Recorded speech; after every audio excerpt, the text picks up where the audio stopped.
ஜூலை 15, 2026 அன்றைய மேஷ ராசிக்காரர்களின் பலன்களை பார்ப்போம். வெளியில் அமைதியாக தெரிந்தாலும் மனதிற்குள் எதையும் சாதிக்கும் அசாத்திய உத்வேகத்தை மறைத்து வைத்திருப்பீர்கள். 2 செவ்வாய் இருப்பதால் உங்கள் உண்மையான வருமானம் மற்றும் சேமிப்பை நெருங்கியவர்களிடம் கூட முழுமையாக பகிர்ந்து கொள்ள மாட்டீர்கள். 5 கேது மற்றும் 4 குரு இருப்பதால் அடுத்து என்ன நடக்கப் போகிறது என்பதை உங்களின் 6ஆம் அறிவு இன்ட்யூஷன் முன்கூட்டியே கணித்துவிடும். வெளியில் முரட்டுத்தனமாகவோ அல்லது பிடிவாதமாகவோ காட்டிக்கொண்டாலும் உள்ளுக்குள் பாசத்திற்காகவும் அங்கீகாரத்திற்காகவும் இயங்குவீர்கள். உங்களுக்கு துரோகம் செய்தவர்களை பழிவாங்க நினைக்க மாட்டீர்கள், ஆனால் அவர்களை உங்களது வாழ்க்கையிலிருந்தே முற்றிலும் விலக்கிவிடுவீர்கள்.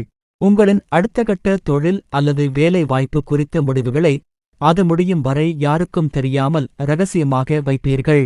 வெளியில் ஆடம்பரமாக தெரிந்தாலும் மனதிற்குள் தனிமையையும் தியானம் அல்லது ஆன்மீக தேடலையும் அதிகம் விரும்புவீர்கள். யாராவது உங்களுக்கு கட்டளையிட்டால் பிடிக்காது, ஆனால் அன்போடு கேட்டால் உங்களையே அர்ப்பணிக்கத் துணிவீர்கள்.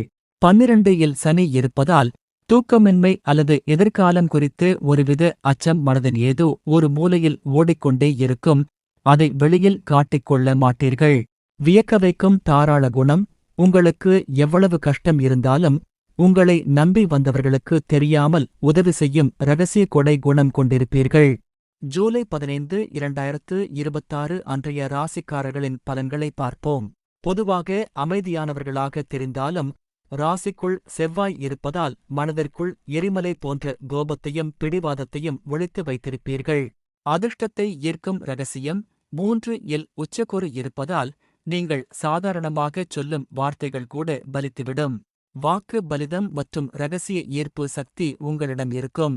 வெளியில் மிகவும் எளிமையாக காட்டிக்கொண்டாலும் தங்குமிடம் மற்றும் வாகனங்கள் அத்தனையுமே பிராண்டட் மற்றும் சொகுசாக இருக்க வேண்டும் என்ற ஆசை இருக்கும்.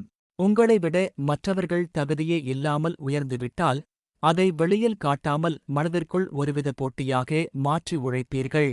மற்றவர்கள் சொல்வதைக் கேட்பது போல தலையாட்டுவீர்கள், ஆனால் இறுதியில் உங்கள் மனதிற்கு சரி என்று தோன்றுவதை மட்டுமே இரகசியமாகச் செய்வீர்கள்.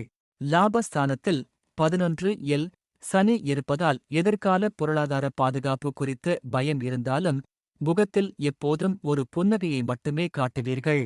வெளியில் கடமைக்காக வாழ்வது போல் காட்டிவிட்டு குடும்ப உறுப்பினர்களின் மகிழ்ச்சிக்காக தங்களின் சொந்த ஆசைகளை தியாகம் செய்வீர்கள்.